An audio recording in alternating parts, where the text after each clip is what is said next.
I want to compare two texts. One is the encyclica of a Pope, Pope Paul VI, and the other is the Westminster Confession, and I will just quote very, very tiny snippets of it each. The point being that both those documents imply a certain narrative that suits certain groups of people in society and not others. Such is the way with most documents written by public bodies. They appeal to certain people and they repel others.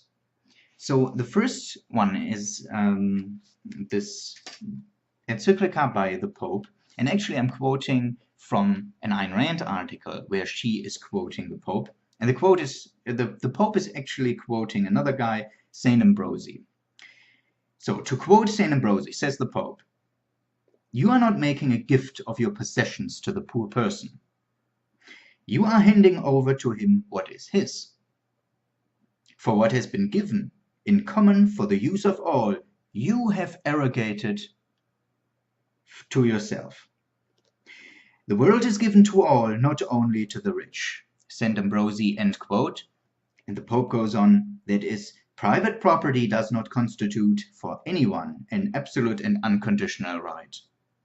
No one is justified in keeping for his exclusive use what he does not need when others lack necessities.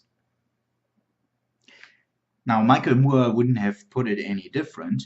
So this is a very leftist narrative. It appeals to those people who either have nothing and believe that they can achieve nothing of their own, or those people who have something but feel guilty about it because really they suspect that they haven't deserved it. That's my reading of it anyway. And if you're objectivist leaning, that's your reading as well. Now I want to show you a new narrative, a narrative that is in the Westminster Confession, and that is different because it cannot be read in this way. So here goes part of the Westminster Confession. This is in chapter 5, paragraph 6, or section 6.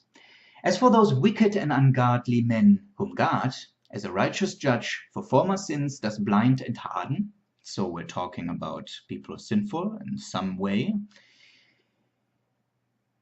"from them he not only withholds his grace, whereby they might have been enlightened in their understandings and wrought upon in their hearts, but sometimes he also withdraws the gifts which they had, and exposes them to such objects as their corruption makes occasion of sin, and, withal, gives them over to their own lusts, the temptations of the world, and the power of Satan."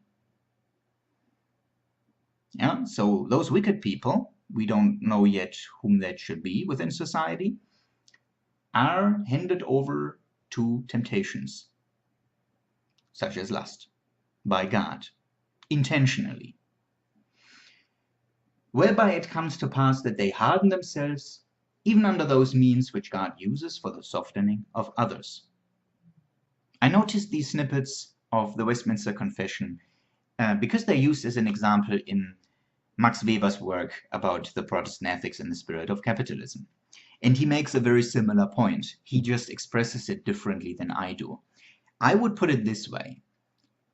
The Westminster Confession appeals to other people than the former religious document I quoted.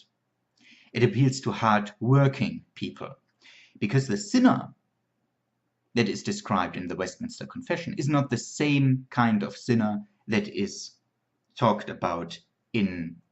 implicitly talked about in the former document. In the former document, it was a rich person. It was a hard-working person who came to wealth, who is now obliged to share it with those who don't. Whereas in the Westminster Confession, it's exactly the opposite way around.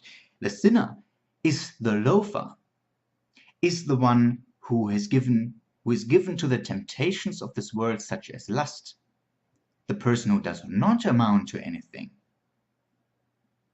And if you come to moderate wealth, you shouldn't give it up. You shouldn't educate the other person. You shouldn't try to convince them of the errors of their ways.